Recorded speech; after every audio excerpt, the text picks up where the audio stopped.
ओम नमो भगवते वासुदेवाय वसुदेवसुतं देवं कंसचाणूरमर्दनं देवकी परमानंदं कृष्णं वंदे जगद्गुरु। गोपाल कृष्ण भगवान की जय। अधिक मास भागवत कथामाला भाग 25वा 11 ऑक्टोबर 2020 रविवार।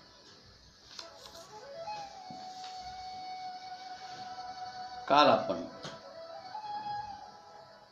कृष्ण परमात्माची माया पाहिली की कृष्ण योगी आहे, भोगी नाही। 16 सहस्त्र नारी भोगून तो बालब्रह्मचारी असे शास्त्र सांगते। अशा या कृष्णाचा गृहस्थाश्रम कसा होता ही सगळी त्याची लीला आहे। या कृष्णाला 16,108 बायका होत्या, आपण काल पाहिली। व्यक्ती तितक्या प्रकृती, प्रत्येकीचा स्वभाव वेगळा वेगळा आणि प्रत्येकीच्या स्वभावानुसार वागून श्रीकृष्ण परमात्मा सर्व बायकांना सदा संतुष्ट ठेवत होता। ती एक कला त्याच्याकडे वेगळीच होती। नाटकात काम करणाऱ्या नटाप्रमाणे तो वागत होता। तो त्या सर्वांच्या मध्ये असून नसल्यासारखा होता। एवढ्या मोठ्या संसाराच्या व्यापात त्याचा आलिप्तपणा भंग पावला नाही। त्याच्या 16,108 बायकांमध्ये सर्वात जर पाहिलं तर सत्यभामेचा स्वभाव, हा हा हा, सत्यभामा एक टोक होती आणि रुक्मिणी दुसरं टोक होती। सत्यभामा ही क्षणोक्षणी फुगायची, रुसायची। हावरटपणाही तिचा भारी होता। कृष्ण माझाच आहे आणि सदैव माझाच असावा असं तिला वाटायचं। रुक्मिणी मात्र सर्वात शांत होती, समंजस होती, संयमी होती। हा दोघीमधला फरक आहे। आता कृष्णानं सदैव माझ्याच महालात राहावं, दुसऱ्याच्या महालात राहूच नये असं या सत्यभामेला वाटायचं। आणि एकदा या सत्यभामेने कृष्ण परमात्मा महालात आले असताना विचारलं, देवा 16,108 जणीमध्ये तुम्हाला सर्वात कोण खरं आवडतं सांगा। आता कृष्ण परमात्मा म्हणजे काय? जिनं देव हा प्रश्न विचारला तिला प्रत्येकीला तो तूच म्हणणार आहे। त्याने सांगितलं, सत्यभामे खरं सांगू, सगळ्यामध्ये तूच मला जास्त आवडते। मग म्हणजे मला एखाद्या मी कशी आवडते हे मला सांगा ना। आता कशी आवडते म्हणल्यानंतर कृष्ण परमात्मा म्हणाले, हे आवडीचं काही एकक नाही, त्याची तुलना करता येत नाही, ते काही परिमाणामध्ये सांगता येत नाही, ते काही तुला किलोमीटरमध्ये, किलोग्राममध्ये, लिटरमध्ये नाही सांगता येणार। आवडती आवडती झालं। नाही नाही म्हणे, असं कारण एखाद्या पदार्थाचं नाव सांगा की तुम्हाला सगळ्यात जास्त जो पदार्थ आवडतो त्याप्रमाणे मी आवडते। आता असा प्रश्न विचारल्यानंतर त्यांच्या तोंडामध्ये सहज जिलेबी शब्द आला। म्हणजे जिलेबी सारखं आवडते, खरं तुम्ही मला जिलेबी सारखं आवडते? म्हणजे हो। असं म्हटल्यानंतर तिनं लगेच अन्य स्त्रियांना जाऊन सांगितलं की बाई आज कृष्ण परमात्मा फार खुशीत होते। आणि आल्यावर म्हणाले, सत्यभामे 16,108 जणीमध्ये मला तू खरंच फार आवडते ग, आणि माझा आवडता पक्वान्न जिलेबी तुम्हाला जिलेबी सारखीच आवडते। जाणं तुम्ही विचारून पहा ना। जांबवंतीला सांगितलं, कालिंदीला सांगितलं, मित्रविंद्याला सांगितलं, सत्याला सांगितलं, भद्रडाला सांगितलं, लक्ष्मणाला सांगितलं। 16,107 जणीकडे ती गेली, फक्त रुक्मिणीकडे गेली नव्हती। आणि प्रत्येकीला जाऊन तिने हे सांगितलं आणि प्रत्येकीला कृष्ण परमात्माकडे पाठवलं। आता कृष्ण परमात्माकडे एक प्रत्येक जण येऊ लागले। कृष्ण परमात्माच्या लक्षात आलं, हा सगळा सत्यभामेचा खेळ। जांबवंती आणि जांबवंतीनं तोच प्रश्न विचारला, तुम्हाला सत्यभामा जिलेबीप्रमाणे आवडते, मी कोणाप्रमाणे आवडते सांगा। श्रीकृष्ण म्हणाले, तुम्हाला लाडूप्रमाणे आवडते। कालिंदीनं विचारलं, करंजीप्रमाणे, मित्रविंदानं विचारलं, गुलाबजामुन प्रमाणे, सत्यानं विचारलं, पेढाप्रमाणे, बस। भद्रा आली बालुशाहीप्रमाणे, लक्ष्मण आली तो अनारशाप्रमाणे, बस। अशा प्रकारे प्रत्येकीला एक एक पक्वान्न दिलं. आता गोड पक्वान्न तरी किती येतो? सगळे पक्वान्न संपले.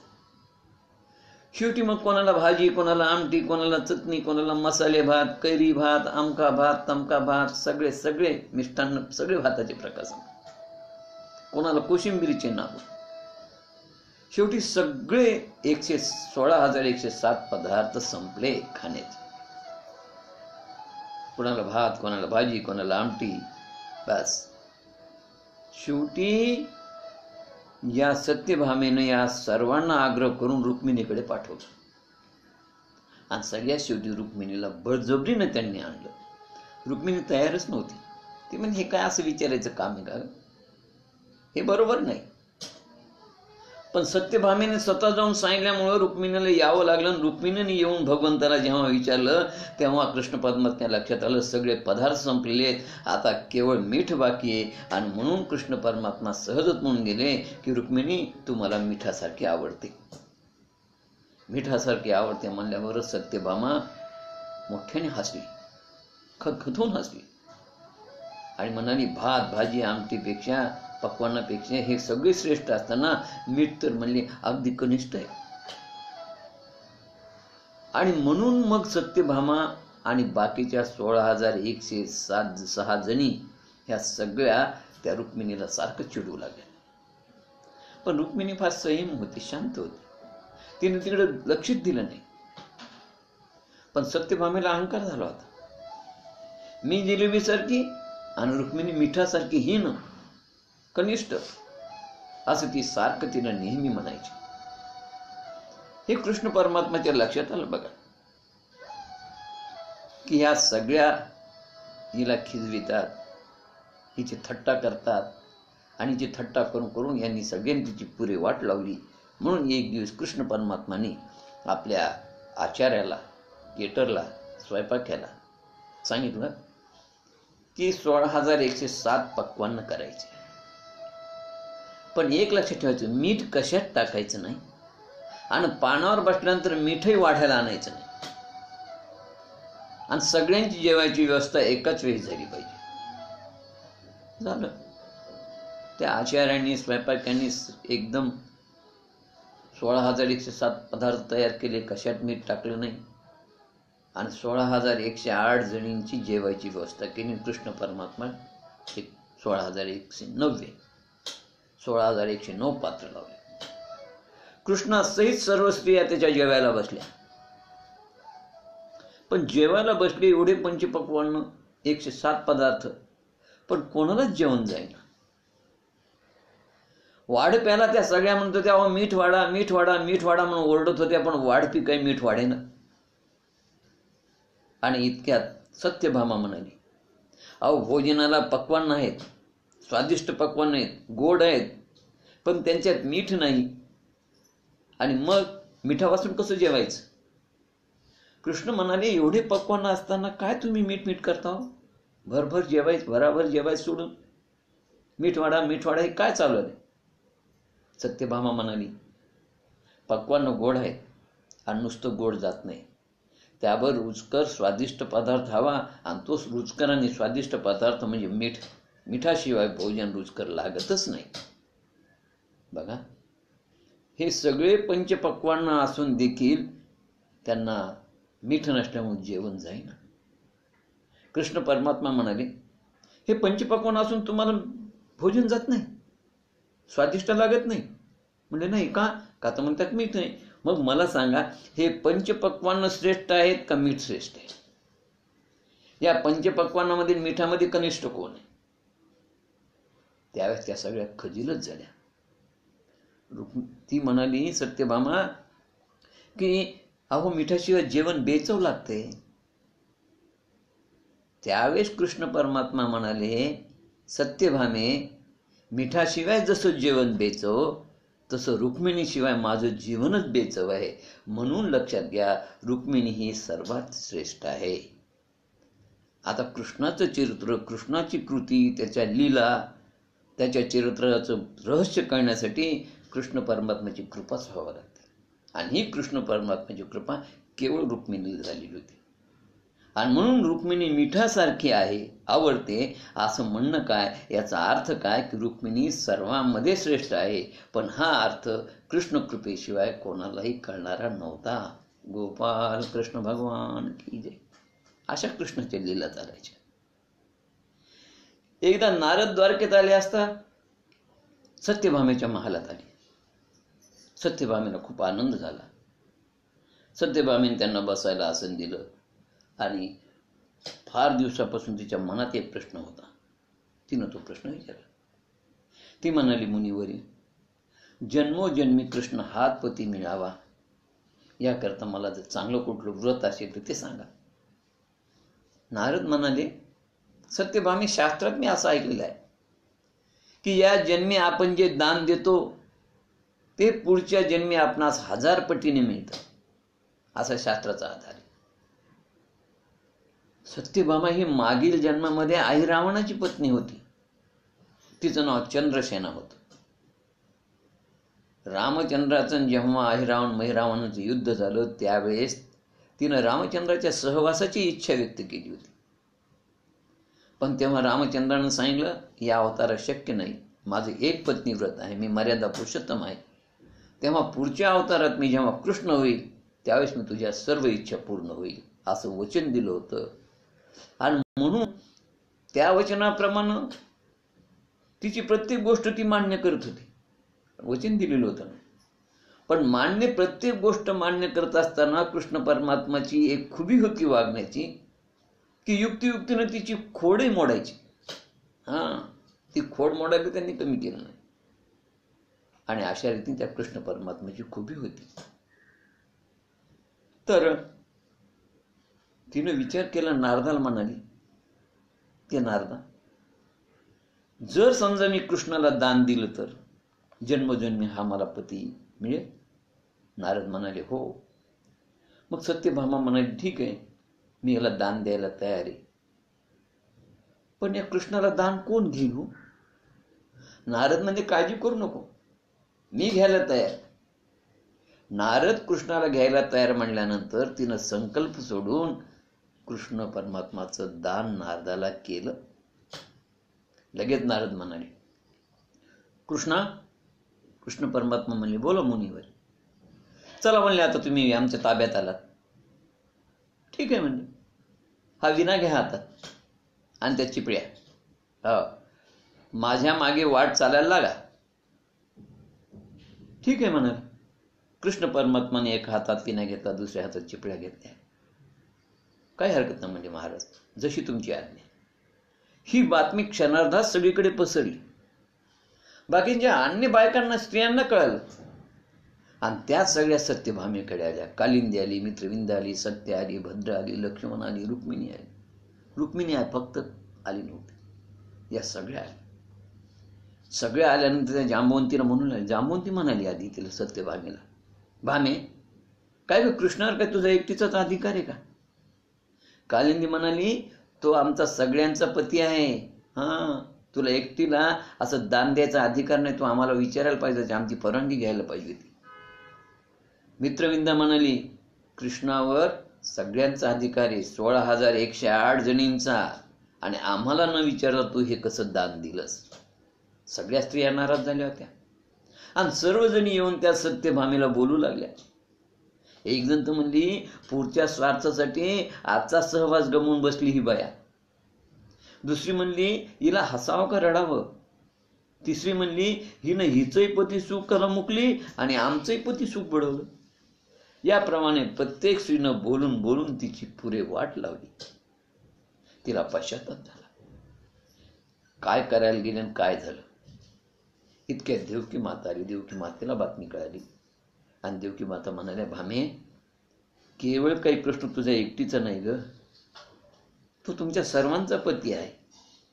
असं तू कसं वागलीस? बरं, त्याच्यावर तुझ्या एकटीचा नाही, माझा पण अधिकार आहे की ग. जिनं 9 महिने त्याला पोटात वाढवलं, अरे काय त्या कारागृहात मला यातना झाल्या असतील, आणि असं यातना सहन करून 9 महिने त्या बालकाला मी पोटात वाढवलं. त्या जन्मदात्र्या आईला तू विचारलं नाहीस? तुला मला न विचारता ही गोष्ट कशी केलीस? खरोखरच तू बया फार मोठी धाडशी आहेस आणि म्हणून तुझ्या हातानं अशी करणी घडली. असं म्हटल्याबरोबर त्या 16,108 जणी सारख्या तिला बोलत होत्या आणि सत्यभामेला मग पश्चाताप झाला. तिच्या डोळ्यातून अश्रू वाहू लागले. आणि हे पाहून वसुदेवाने नारदाची प्रार्थना केली. ते नारदाला म्हणाले, मुनिवर्य, सत्यभामा फार भोळी आहे, तशीच ती अज्ञानी आहे. तिचं चुकलं तेव्हा आमचा कृष्ण आम्हाला परत द्या. कृष्णाऐवजी आम्ही तुम्ही काय मागाल ते दान देऊ. ते दान द्यायला तयार आहोत. आणि शेवटी मग कृष्णाच्या भारंभार सोनं देऊ असं त्यांनी कबूल केल्यानंतर नारदाने म्हटलं ठीक आहे. नारद महर्षींनी कृष्णाजवळची विणा घेतली, चिपळ्या घेतल्या, उद्धवानं तराजू आणला आणि एका पारड्यामध्ये कृष्ण परमात्माला बसवलं आणि दुसऱ्या पारड्यामध्ये या स्त्रियांनी भारंभार सोनं आणून टाकलं. आणि त्याच्यामध्ये सत्यभामेला तर फार आनंद झाला. म्हणली, बाबा माझ्या माहेरी तर खूप सोनं आहे, श्रीमंतक म्हणी आहे, दररोज 8 भार सोनं देतो. अहो माहेरचं सगळं सोनं आणून त्या पारड्यात दुसऱ्या टाकलं तरी ते पारडं समतोल होईना, कृष्णाची तुला होईना. शेवटी ह्या 16,107 जणींनी सगळ्या स्त्रियांनी आपापले दागदागिने आणून त्यात टाकले, पण कृष्ण परमात्माचं पारडं थोडे हल्लं नाही, झुकलं नाही, समतोल झालं नाही. आता फक्त एक ती रुक्मिणी राहिली. तेव्हा नारद महर्षी म्हणले, रुक्मिणीने जाऊन सांगा. उद्धव रुक्मिणीकडे गेले आणि उद्धवानं रुक्मिणीला विचारलं की रुक्मिणी, तुम्ही स्वस्थ कशा बसला, चला की उठा. आणि घडलेली सगळी हकीकत जेव्हा उद्धवाकडून त्या रुक्मिणीला कळाली तेव्हा रुक्मिणी आली, तुळशीला हात जोडले, तुळशी वृंदावनाजवळ जाऊन त्या तुळशीचं एक पान आपल्या चांदीच्या ताटामध्ये घेतलं, त्या वस्त्राने झाकलं, हळद कुंकू वगैरे घेऊन आली. तिने येऊन त्या तराजूला पूजा केली, नमस्कार केला, कृष्ण परमात्माला वंदन केलं, घरातल्या वडीलधाऱ्यांना नमस्कार केला आणि नमस्कार करून तिनं आपल्या त्या चांदीच्या ताटामधलं तुळशी दल त्या पारड्यात टाकल्याबरोबर ते पारडं कृष्णाच्या बरोबरीने झालं, समतोल झालं, कृष्णाची तुला झाली. एका तुळशी दलाने कृष्ण तोलल्या गेला. सत्यभामीला तर आश्चर्यच वाटलं, तिचा अभिमान जमीनदोस्त झाला. आणि त्यानंतर सत्यभामेसह सगळ्या स्त्रियांनी आपापले दागिने घेतले. नारदाला खरं सोनं नको होतं. नारदाला हेच दाखवत होतं की भगवंत फक्त भावाचा भुकेला आहे आणि तो भक्तीच्या तुळशीपत्राने तोडल्या गेला. अशा प्रकारे नारदाची ही लीला होती. यानंतर पारिजात सत्यभामेला, फुलं मात्र रुक्मिणीला. बघा, प्रश्न किती बिकट असो, अलौकिक बुद्धिमत्तेने कृष्ण तो सोडवत असे. नरकासुरवधानंतर इंद्राने कृष्ण परमात्माचा सत्कार केला आणि सत्कार केल्यानंतर इंद्राने कृष्ण परमात्माला पारिजात वृक्ष दिला. पारिजात वृक्ष घेऊन कृष्ण परमात्मा आले असताना आता हा पारिजात वृक्ष कुठे लावावा, कोणाकडे ठेवावा हा विचार चालला असताना रुक्मिणी आणि सत्यभामा या दोघी म्हणत होत्या की पारिजात आम्हाला हवा. दोघींनी हट्ट सुरू केला. रुक्मिणी म्हणत होती मला हवा आणि सत्यभामा म्हणत होती मला हवा. आता बघा कृष्ण परमात्माची बुद्धिमत्ता चातुर्य. रुक्मिणीकडे आली. रुक्मिणीला म्हणाले तुला पारिजात हवा, बर नुसतं झाड चालेल का फुलं हवी? रुक्मिणी म्हणाली झाड नको, मला फुलंच हवेत आणि फुलासाठी पारिजात पाहिजे, नुसतं झाड देऊन काय करू मी? हा म्हणजे तुला फुलं चालती, झाड नसलं चालेल? हो रुक्मिणी म्हणे मला फुलंच पाहिजे, झाडाला काय करू? कृष्ण परमात्माने सांगितलं काळजी करू नको, झाड सत्यभामेच्या दारात लावला जाईल पण आपोआप सगळ्या फुलांचा सडा तुझ्या दारात होईल, मग चालेल ना? ती म्हणजे मला काय करायचं, झाड कुठे लावा, फक्त मला फुलं हवे. ठीक आहे म्हणाली. आणि कृष्ण परमात्मानं तो पारिजात वृक्ष घेतला आणि सेवकांच्या हातानं सत्यभामेच्या दारात ते झाड लावलं. सत्यभामेला काय आनंद झाला. की मीच जिंकले, रुक्मिणी हरली, भगवंतानं माझ्याच दारात झाड लावलं. पण पुढे रोपटं मोठं झाल्यानंतर समुद्रावरून वारा यायचा, वारा आल्यानंतर सगळे फुलं रुक्मिणीच्या दारात जात होते बघा.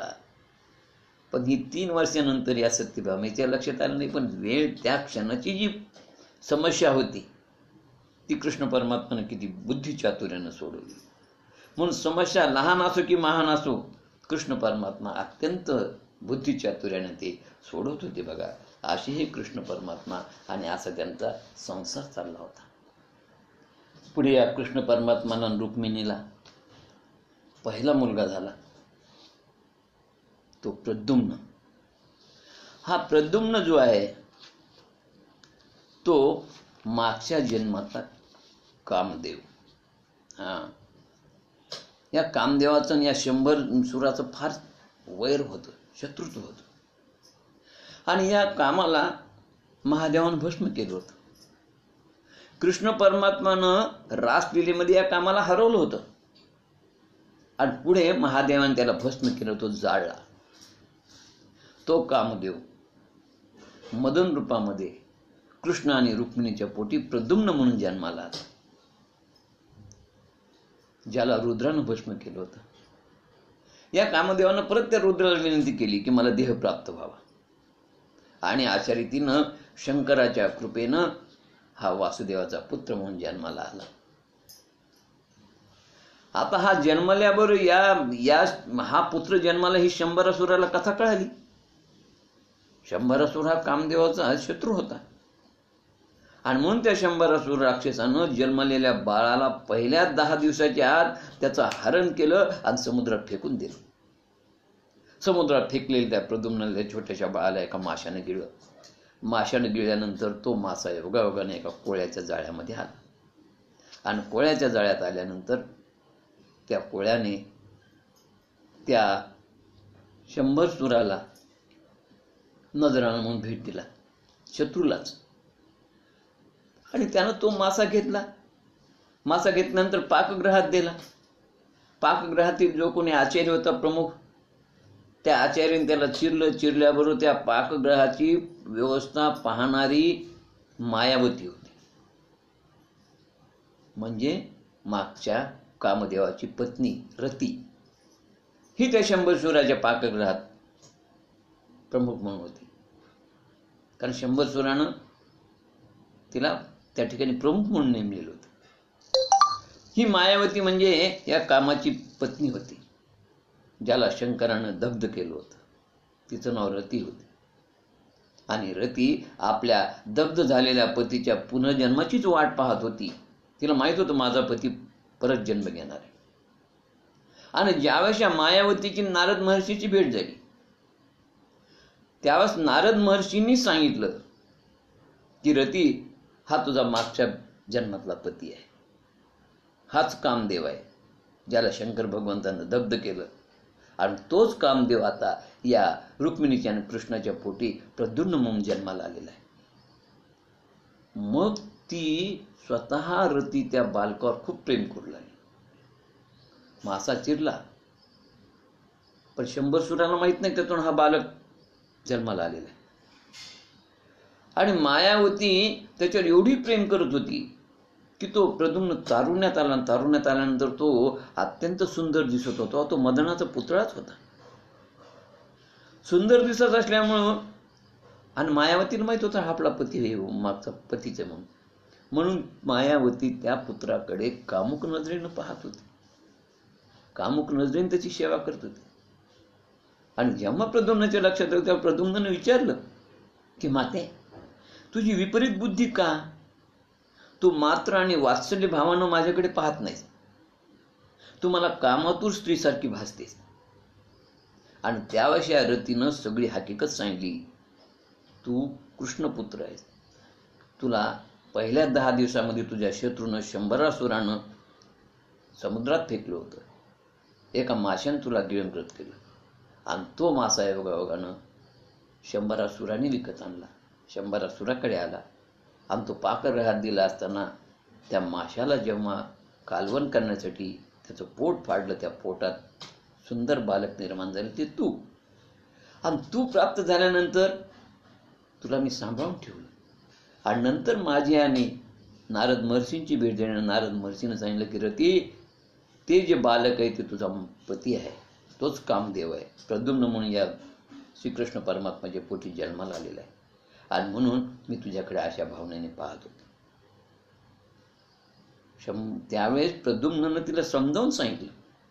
आणि समजावून सांगितल्यानंतर मायावतीची तिच्याबद्दलचा तो कामातुर भाव नाहीसा झाला. कामातुर भाव नाहीसा झाल्यानंतर या मायावतीनं सांगितल्याप्रमाणे या कामदेवानं 100 सुराशी युद्ध करून त्या 100 सुराला ठार केलं. आणि त्याला ठार मारल्यानंतर ही मायावती स्वतः कृष्ण परमात्मा रुक्मिणीकडे त्यांचा पुत्र देण्यासाठी आली. आता तिच्या मनामध्ये कृष्ण या प्रद्युम्नाबद्दल वात्सल्य भाव होता. आणि मायावती ज्यावेळेस त्या कृष्ण परमात्माकडे आणि रुक्मिणीकडे घेऊन आल्यानंतर मायावतीने कृष्ण परमात्म्याला ही सगळी कथा सांगितली. प्रत्यक्ष नारद उपस्थित होते आणि नारदाने देखील हे सगळं सांगितल्यानंतर रुक्मिणीला खूप आनंद झाला.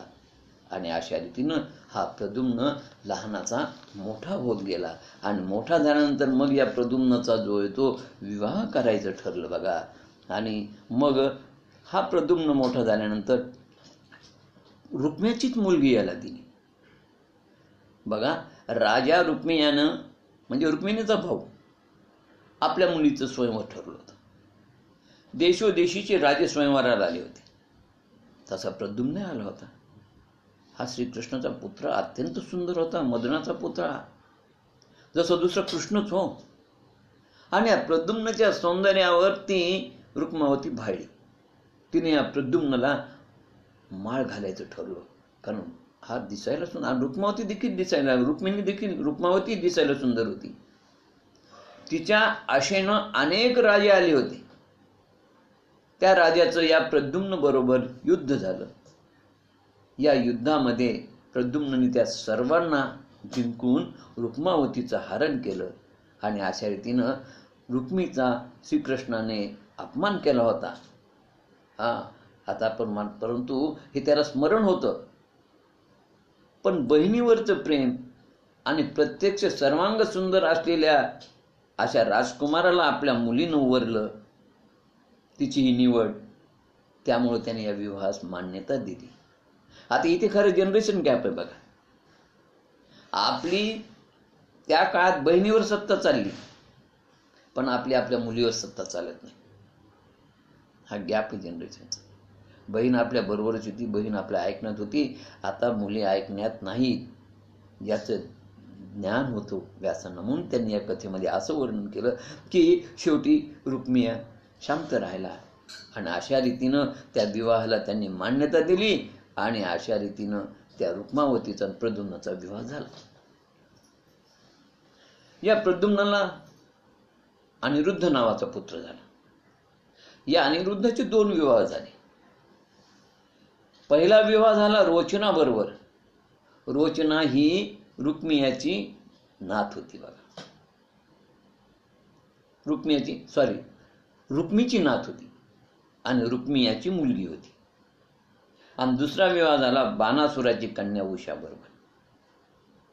आता इथे बघा 3 पिढ्या आहेत. कृष्णा रुक्मिणी, प्रद्युम्न रुक्मावती, अनिरुद्ध रोचना. म्हणजे भीमक राजाची कन्या रुक्मिणी कृष्णाला दिली होती, जी रुक्म्याची बहीण होती. प्रद्युम्नाला रुक्म्याची मुलगी दिली होती आणि अनिरुद्धला रुक्म्याची नात. अशा रीतीनं ह्या 3 पिढ्या कृष्णाच्या घरामध्ये 3 मुली नांदत होत्या. तर अशा रीतीनं या अनिरुद्धचा विवाह रोचनाबरोबर ठरला. आणि या विवाहाला आमच्या त्या रुक्मिणीने मान्यता दिली. विवाहाला बलराम आले होते, रुक्मिणी होती, सांब होते, प्रद्युम्न होता. भोजगड नगरला हा विवाह झाला. कलिंग वगैरे देशाचे राजे आले होते. विवाह थाटात संपन्न झाला. आणि विवाह समारंभ संपल्यानंतर काही राजांनी रुक्मिणीने बलराम दादाला द्यूत खेळण्याचा निमंत्रण दिलं. पूर्वीची ही पद्धत होती की विवाहामध्ये राजे लोक द्यूत खेळायचे. त्या सगळ्या राजांना माहित होतं की बलराम दादाला आवड आहे, पण बलराम दादाला द्यूत खेळण्याचं कौशल्य नाही. आणि त्यांनी रुक्मियाला सांगितलं यांना आपण जिंकून घेऊ. रुक्मियाला भरीच घातलं. रुक्मिया तयार झाला. खेळ सुरू झाला. बाकीचे राजे त्या ठिकाणी होते. त्यांना माहित होतं की या ठिकाणी रुक्मिया हा द्यूत खेळण्यात निष्णात आहे, परंतु बलराम दादाला द्यूत खेळता येत नाही. त्यांची खूप फजिती होईल. द्यूत खेळ झाल्यानंतर अगोदर 100 मुद्रा लावल्या, रुक्मियाने जिंकल्या. परत 1000 मुद्रा लावल्या, रुक्मिणीने जिंकल्या. 10,000 लावल्या, रुक्मिणीने जिंकल्या. रुक्मिया सारखा तो जिंकत होता. त्यावेळेस त्याचा मित्र कलिंग देशाचा राजा आणि अन्य राजे मात्र बलराम दादाकडे पाहून कुत्सितपणानं हसत होते. का तर बलराम दादाला खेळता येईना. त्यांचं ते हास्य आणि ते बोलणं बलराम दादाला सहन झालं नाही. बलराम दादाला राग येत होता आणि रागानं बलराम दादाने एकदम 1,00,000 सुवर्ण मुद्रा लावल्या. आणि सुवर्ण मुद्रा लावल्यानंतर योग असा होता की फासे बलराम दादाच्या बाजूने पडले. बलराम दादा जिंकले, पण रुक्मिया हार मानायला तयार नव्हता. आणि रुक्मियाच्या बाजूने तो कलिंग देशाचा राजा आणि इतर जे मित्र राजे होते ते सगळे राजे रुक्मियाच्या बाजूने बोलत होते. हे सगळे खोटं बोलत होते आणि बलराम दादाला हे सहन झालं नाही. बलराम दादांनी रागाने 10 कोटी सुवर्ण मुद्रा लावल्या. आणि यावेळेस देखील योग असा होता की फासे बलराम दादाच्याच बाजूने पडले आणि बलराम दादा जिंकले. पण ते अन्य राजे आणि रुक्मिया खोटं बोलून काही डाव देईना आणि मान्य करेना. बलराम दादाचा राग अनावर झाला आणि राग अनावर झाल्याबरोबर त्या ठिकाणी पडलेली एक लोखंडाची सळई होती, ती बलराम दादाने हातात घेतली आणि रुक्मियावर वार केल्याबरोबर डोक्यात ती सळई एवढ्या जोरात लागली की रुक्मिया जागीच ठार झाला. कलिंगच्या राजाचे त्यांनी दात पाडले. बाकीचे राजे पळून गेले. असा हा प्रसंग घडला. आता या विषयावर कृष्णानं मौन धरलं. घडलेली घटना वाईट आहे का चांगली आहे याची त्यांनी प्रतिक्रिया दिली नाही. कारण चांगली म्हणावं तर रुक्मिणीला राग आणि वाईट म्हणावं तर बलरामाला राग.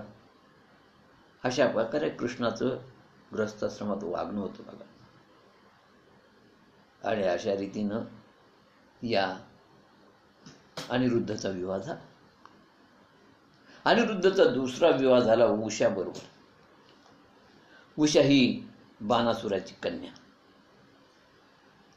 हा बळीराजाचा पुत्र बाणासुर अत्यंत पराक्रमी होता, उदार होता, शंकराचा भक्त होता, शंकराचा उपासक होता. त्याला 1000 हात होते. या 1000 हाताने 1000 वाद्य वाजवून तो शंकराला प्रसन्न करत होता. आणि शंकराने त्याला शब्द दिला होता की निरंतर बाणासुरा तुझ्या नगरीचं मी रक्षण करेन. याच बाणासुराला उषा नावाची मुलगी होती आणि तिच्या स्वप्नामध्ये एक दिवस हा प्रद्युम्नचा मुलगा अनिरुद्ध आला, म्हणजे कृष्णाचा नातू. आणि स्वप्नात आल्यानंतर तिने त्याच्याशीच विवाह करायचा निश्चय केला. पण आता स्वप्नात राजकुमार कोण होता, कसा होता, काय होता, तिनं आपल्या मैत्रिणीला चित्रलेखाला ही सगळी वृत्तांत सांगितलं. चित्रलेखा ही योगिनी होती. तिनं सांगितल्याप्रमाणे त्याचं स्केच तयार केलं, हुबेहूब त्याच्यासारखं चित्र तयार केलं आणि त्याचा शोध घ्यायला सुरुवात केली. चित्रलेखानं स्केच करताना अनेक चित्र तयार काढले आणि तिला दाखवत जावं, हा आहे का, तिनं नाही म्हणावं, हा आहे का, नाही म्हणावं, हा आहे का, नाही म्हणावं. आणि ज्यावेळेस या अनिरुद्धचं सुंदर चित्र तयार झालं त्यावेळेस तिनं विचारल्याबरोबर त्याने सांगितलं, हाच माझ्या स्वप्नातला राजकुमार आहे. मग हा कोण आहे, काय, त्याचा शोध घेतल्यानंतर चित्रलेखा ही योगिनी होती. योग मायेच्या साहाय्याने तिनं शोध घेतला आणि तिला लक्षात आलं की हा कृष्णाचा नातू आहे, प्रद्युम्नाचा पुत्र आहे. योग मायेनं ती आकाश मार्गाने रात्री आली, द्वारकेत आली आणि झोपलेल्या अनिरुद्धाला द्वारकेतून तशीच ती उचलून उषाच्या महालात घेऊन गेली. हा सगळा योग मायेचा खेळ. उषेला आनंद झाला. त्याला महालात ठेवून घेऊन ती रममान झाली. बराच काळ निघून गेला. उषा गर्भवती राहिली. द्वारपालाच्या लक्षात येताच त्यांनी राजाच्या कानावर ही गोष्ट घातली. एवढ्या कडेकोट बंदोबस्तात हिच्या महालात कोण पोहोचणार? बाणासूर अचानक उशीच्या महालात आला आणि त्याने अनिरुद्धला पाहिलं. लक्षात घ्या की ती गर्भवती राहिल्यानंतर या सगळ्या द्वारपालांनी त्या राजाला सांगितलं की आम्ही एवढा कडेकोट बंदोबस्त ठेवून तुमची ही मुलगी गरोदर आहे. बाणासुराला राग आला. तो अचानक आल्यावर पाहिलं तर त्या महालामध्ये हा अनिरुद्ध तिच्याबरोबर ते दूध खेळत बसलेला आहे. बाणासुरानं त्या अनिरुद्धाला नागपाशात बांधून कैद केलं. 4 महिने अनिरुद्ध त्या बाणासुराच्या कैदेत होता आणि द्वारकेत अनिरुद्ध दिसेना. शोध करून पत्ता लागेना. कारण काय गंमती माहितीये का, श्रीकृष्ण परमात्माला 1,77,188 मुलं होती. नातू पण तू विचारू नका. मग कोण कुठे गेला याचा पत्ता लागेना, अवघड आहे. शोध करत असताना नारदाने अनिरुद्धाची वार्ता कृष्ण परमात्माला आणि बलराम दादाला सांगितली. मग कृष्ण परमात्मा आणि बलराम यांनी बाणासुरावर हल्ला केला. तेव्हा शंकर भगवंत स्वतः बाणासुराच्या नगराचं रक्षण करण्यासाठी आले होते. श्री कृष्ण परमात्मा आणि शंकरामध्ये देखील युद्ध झालं आणि शेवटी शंकर भगवंतांनी कृष्णाला विनंती केल्यानंतर मग ते युद्ध थांबलं. पण या युद्धामध्ये जवळपास कृष्ण परमात्माने या बाणासुराचे 998 हात तोडले. 1000 हात होते, फक्त 2 हातच शिल्लक राहिले. शंकराने कृष्णाला विनंती करून सांगितले की बाणासुर माझा शिष्य आहे, तू त्याला ठार करू नको. कृष्ण म्हणाले मी त्याला ठार करणार नव्हतोच, कारण मी बलीला वचन दिलेले की तुझ्या वंशातल्या कुणाची मी हत्या करणार नाही. फक्त मी त्याला शिक्षा करणार होतो, अद्दल घडवणार होतो की अनिरुद्धाला तू कैद केलं, त्याच्याबद्दल त्याला शिक्षा करावी ही माझी इच्छा होती. म्हणून मी त्याचे फक्त हात तोडणार होतो. त्याचे 998 हात मी तोडले, 2 हात शिल्लक ठेवले.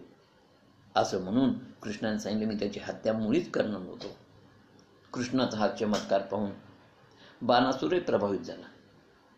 त्याने उषा अनिरुद्धला देऊन त्यांचा विवाह केला. अशा रीतीनं अनिरुद्धाबरोबर दुसरा उषेसह अनिरुद्धाचा विवाह झाला.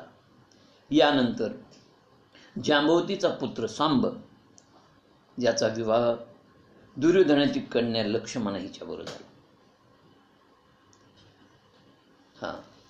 या जांबवंती पुत्र सांब नाही, या दुर्योधनाची कन्या लक्ष्मणा हिला स्वयंवरातूनच पळून नेलं होतं.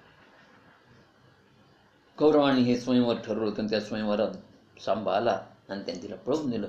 पळवून नेल्याबरोबर कौरवांना फार राग आला. त्यांनी ठरवलं की या उद्धटाला पकडून आपण कैद करू, यादव आपलं काय वाकडं करतील ते पाहू.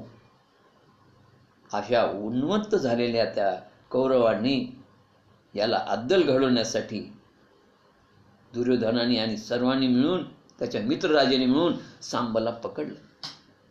त्याचा पाठलाग केला. तो ज्यावेळेस त्याच्या लक्ष्मणाला घेऊन पळून जात होता. पाठलाग केल्यानंतर दुर्योधन आणि त्याचे बाकीचे महारथी राजे या सर्वांनी मिळून त्या सांबशी युद्ध सुरू केलं. हा सांब एकटाच लढत होता. तो रणांगणात एकटा होता. तो सिंहासारखा पराक्रमी होता. 6 रथातून 6 योद्धे त्याच्याबरोबर लढत होते. त्या 6 योद्ध्यांना त्यांनी जर्जर केलं. पण एका वीराने सांबाचं धनुष्य तोडलं. अशा शस्त्रविहीन झालेल्या आणि दुसऱ्यांनी रथ तोडला. त्याचे त्या ठिकाणी घोडे मारले गेले, रथ तुटला. असा शस्त्रविहीन आणि रथविहीन झालेला सांब, ज्याच्याशी हे सगळे अधर्माने युद्ध करू 6 जण. शेवटी शस्त्रहीन सांब घायाळ झाला आणि घायाळ झालेल्या सांबाला कैद करून आणि कन्येला त्याच्याबरोबर घेऊन हे हस्तिनापूरला आले.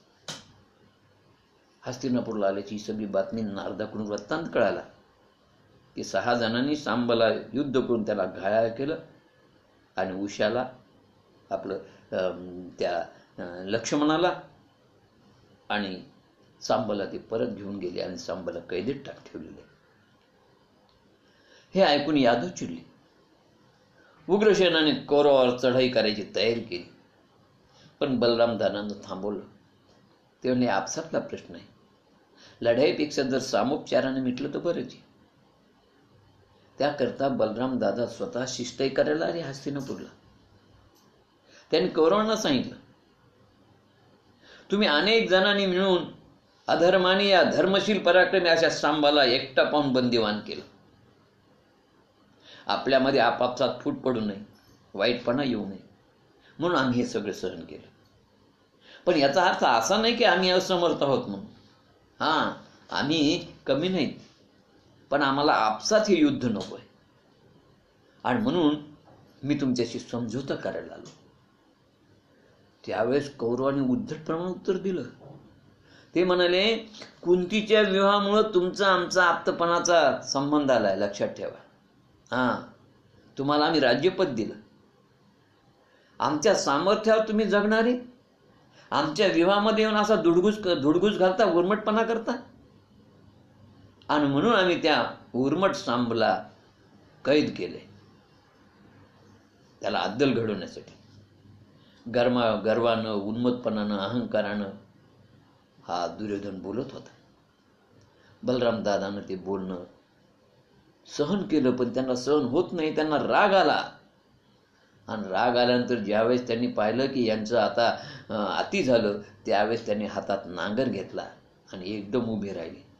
त्यांनी ठरवलं की मी एकटाच सर्व पृथ्वी कौरवहीन करेल, असं म्हणून त्यांनी नांगराच्या फाळाने हस्तिनापूरला उखडण्यास प्रारंभ केला आणि ते गंगेमध्ये बुडवायला प्रारंभ केला.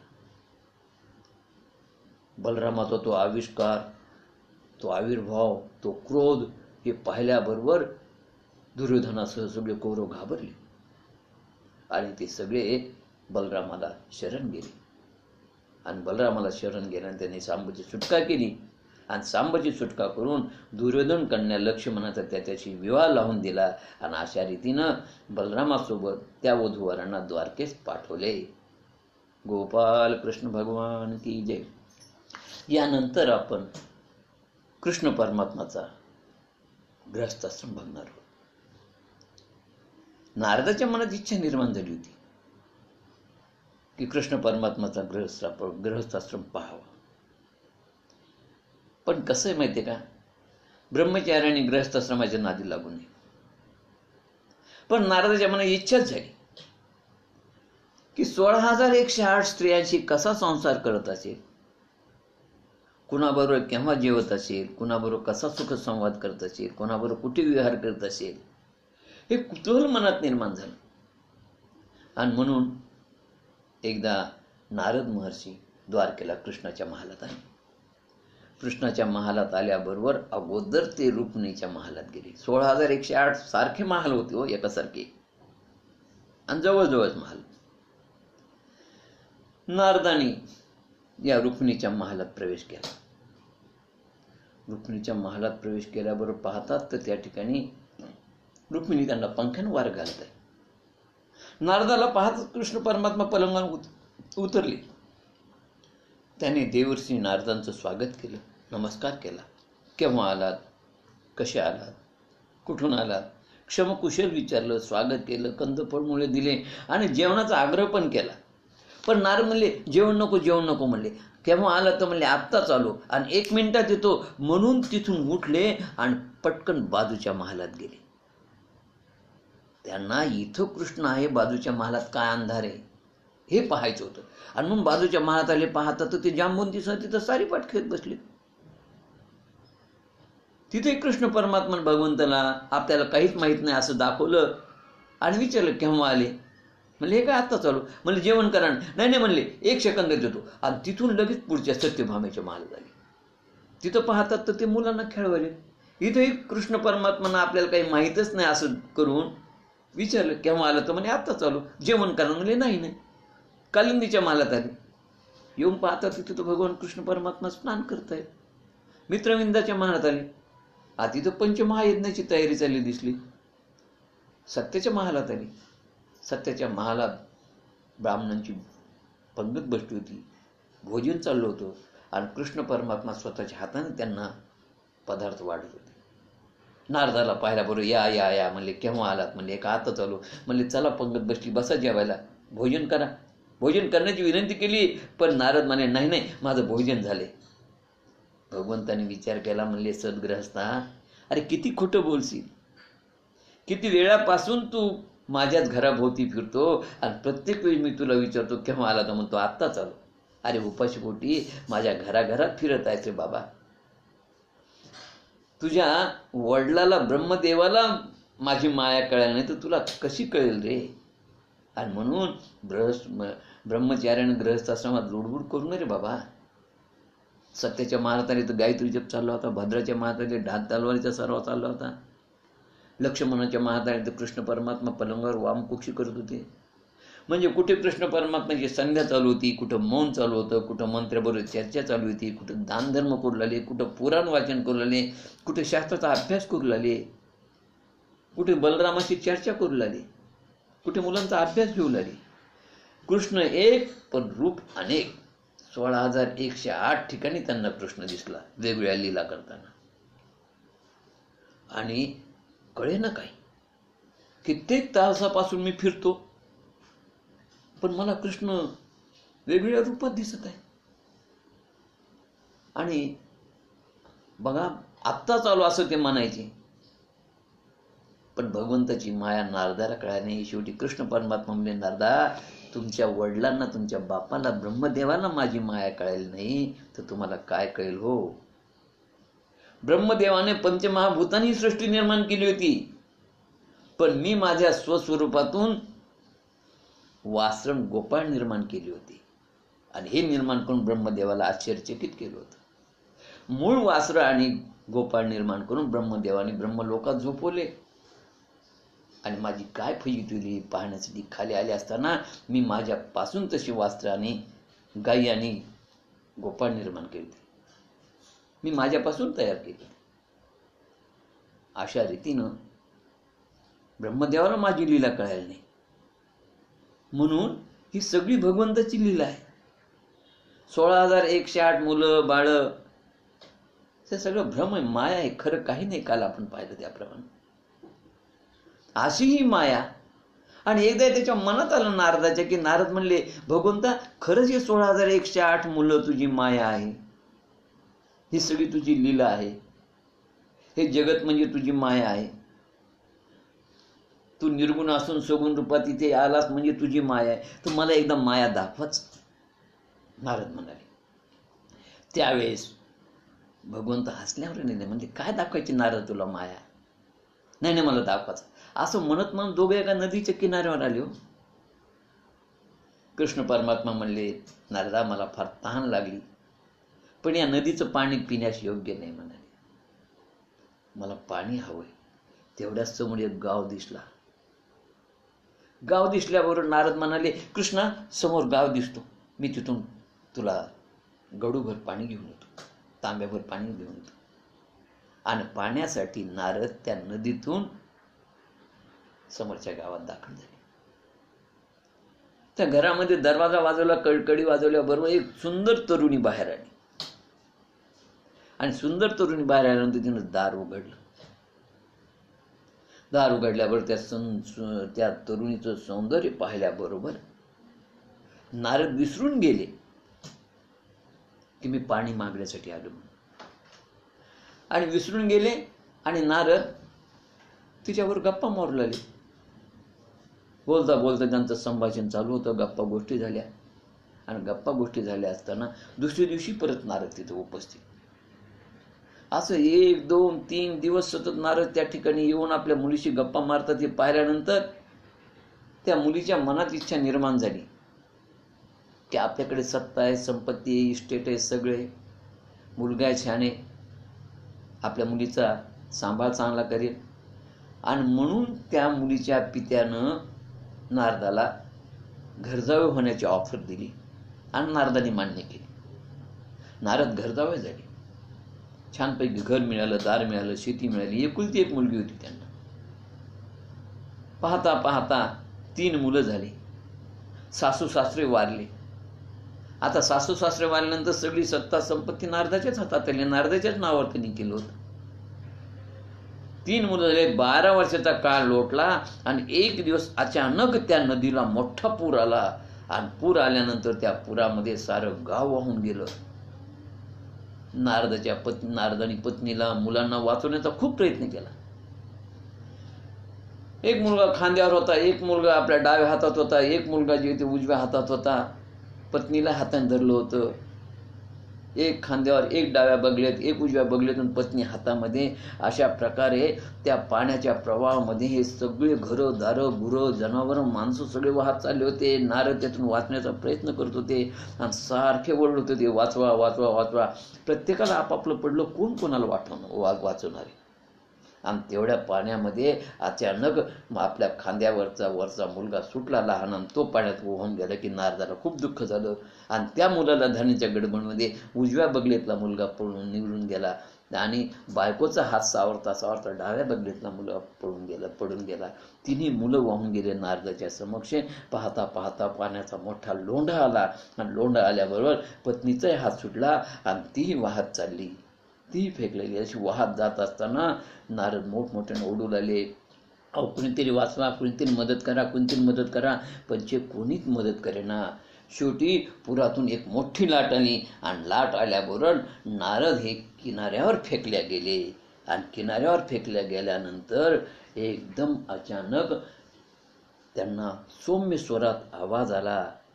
खांद्यावर हात ठेवून कृष्ण परमात्मा म्हणाले, वत्सा पाणी कुठे आहे रे? अर्धा तास झाला, जीव तहानेने व्याकुळ झालाय. अर्धा तास? नारद म्हणले, अहो 12 वर्ष झाले, 3 मुलं झाले, पत्नी होती, घर होतं, दार होतं, सगळं सगळं सगळं वाहून गेलो हो, आणि अर्धा तास कसं म्हणतात? कृष्ण म्हणाले, काय बोलताय नारद तुम्ही? अहो केवळ अर्धा तास झाला. अर्ध्या तासापासूनच तुम्ही आणि मी या नदीच्या किनाऱ्यावर उभे आहोत. जास्त वेळ झाला नाही. तुम्ही माझ्याच बरोबर आहात. मग म्हणाले, माझी पत्नी, ते सगळं, माझी मुलं. अहो म्हणले, घरदार मुलं आधी नव्हतं ना आताही नाही म्हणले. हीच सारी माझी माया, हे सारा भ्रम आहे म्हणले. पूर्वी काही नव्हतं ना आता काही नाही म्हणाले. आणि हीच तर म्हणले माझी खरी माया आहे. अशा प्रकारची माया नारदाला दाखवली. एकदा आमच्या सुदाम देवाच्या मनात इच्छा निर्माण झाली होती की आपल्यालाही माया दाखवावी. आणि म्हणून नारदाने सुदाम देवाला देखील माया दाखवली. बघा काय झालं होतं की एकदा सुदाम देवाने कृष्ण परमात्मा स्वतः स्नान करण्यासाठी एका नदीवर आले. आणि स्नान करण्यासाठी पाण्यात आल्यानंतर भगवंताने एकदम सुदाम देवाला माया दाखवली. माया दाखवल्याबरोबर एकदम त्या नदीला पूर आला. एक मोठी लाट आली आणि मोठी लाट येऊन सुदामदेव हे पाण्यातून खूप दूर गेले. इतके दूर गेले एका गावाचा किनारा लागला. त्या किनाऱ्यावर ते वरती गेले आणि वरती गेल्यानंतर त्याच गावातील राजा म्हणजे गतप्राण झाला होता, मेला होता. आणि त्या राजाला वारस नव्हतं. तेव्हा त्या गावातील गावकऱ्याने हत्तीच्या सोंडेमध्ये एक माळ दिली होती. तो हत्ती ज्याच्या गळ्यात ती माळ घालील तो राजा होणार. तो हत्ती गावातून फिरत फिरत फिरत फिरत नदी किनारी आला. आणि नदी किनारी आल्याबरोबर त्यानं त्या नदीच्या तीरावर असलेल्या सुदामदेवाच्या गळ्यामध्ये ती माळ घातली आणि सुदामदेव राजा झाले. वाजत गाजत सुदामदेवाला राजगादीवर बसवलं. त्यांचा विवाह केला. सुंदर पत्नी झाली, 2 मुलं झाली. आहा, सुदामदेवाच्या आनंदाचा पारावार नाही उरला. आणि अशा रीतीनं काही दिवसांनी सुदामदेवाने आनंदात राज्य कारभार केला. बरेच दिवस झाले. आणि काही दिवसांनी एकदा ती राणी गतप्राण झाली. तिनं देहत्याग केला. राणीने देहत्याग केल्याबरोबर सुदामदेव रडू लागले. त्यावेळेस लोक आले आणि म्हणाले, राजेसाहेब रडू नका म्हणाले. या गावाचा अजून एक रिवाज आहे. या गावाचा जसा रिवाज आहे की राजाला जर गादीला जर वारस नसेल तर हत्ती ज्याच्या गळ्यात माल गेल त्याला राजा केलं जातं, त्याप्रमाणे तुम्हाला आम्ही राजा केलं. पण या गावाचा एक रिवाज आहे की इथं सतीची चाल नाहीये. सती पुरुषानं जायचं असतं. पत्नी मेल्यानंतर पत्नीबरोबर तिच्या चितेवर पुरुषाला जावं लागतं. आणि म्हणून राणीसाहेब मेल्यात, तुम्हाला चितेवर जावं लागेल, तयार व्हा. आणि असं म्हणून त्याला चित पकडून चौघांनी साखळदंडांनी बांधून त्या राणीच्या त्या प्रेताबरोबर आणलेलं आहे. चिता रचलेली आहे. साखळदंड सोडला आणि चितेवर त्याला रचला असताना त्याला चटके बसू लागले. तो ओरडत ओरडत तिथून जे आला आणि पळाला आणि एकदम पाण्यात आला. तर पाण्याच्या बरोबर त्याच्या मागे ते 4 लोक पळत आली होती. आणि पाण्याच्या तिथं आल्यानंतर हे एकदम पाण्यातून लाट आली आणि तो बाहेर फेकल्या गेला. फेकल्या गेल्यानंतर एकदम पाहतो तर मागे लागलेले लोक दिसेना. आणि कृष्ण परमात्मा छानपैकी पितांबर नेस होते. त्याने कृष्णाला विचारलं, अहो ते माझ्या मागे आलेले लोक कुठे आहेत, जे मला चितेत पेटवून देत होतो, एका चितेने किती मला चटके बसले. कृष्ण परमात्मा म्हणाले, कोण लोक? अरे काय बोलतोस, मला तर काही कळत नाही. मग सुदाम देवानं सगळी घडलेली हकीकत सांगितली. भगवंत म्हणाले, हीच तर माझी माया आहे. तुला अजून ते भाजलेले चटके दिसतात, मला ते दिसत नाही, ही माझी माया म्हणले. माझ्या वाचून जो भास होतो तिलाच माझी माया म्हणतात. आणि मायेचं अर्थ आहे विस्मरण, भ्रम. अशा प्रकारे सुदाम देवाला देखील भगवंतांनी माया दाखवली. नारदालाही माया दाखवली की नारदाची मुलं बाळ घरदार काही खरं नाही. तसं सुदाम देवाचं राज्यपद खरं नाही, पत्नी खरं नाही, ते 2 मुले खरं नव्हते. तशी ही सगळी माया आहे, भ्रम आहे. झालेली कथा आपण याच ठिकाणी थांबू. कथेला पूर्णविराम श्री गुरुचरणी आणि कृष्ण परमात्माच्या चरणी समर्पित. गोपाल कृष्ण भगवान की जय. हरे नमः. हरे